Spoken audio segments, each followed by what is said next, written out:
Course आ रहा है यकम नवंबर से। यकम नवंबर से मॉडर्न कैलीग्राफी एंड पेंटिंग का कोर्स। हम आपको कलम से मॉडर्न कैलीग्राफी लिखने का तरीका और कलर्स आपने कैनवस पे ब्रश के साथ कैसे लिखना है,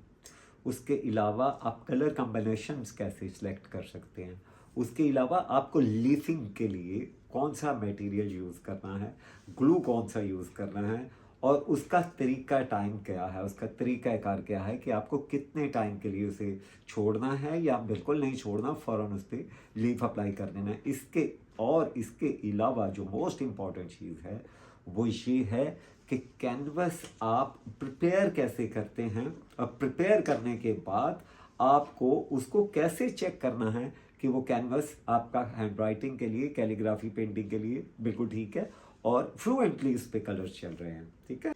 यानी इन शॉर्ट ये है कि ये आपको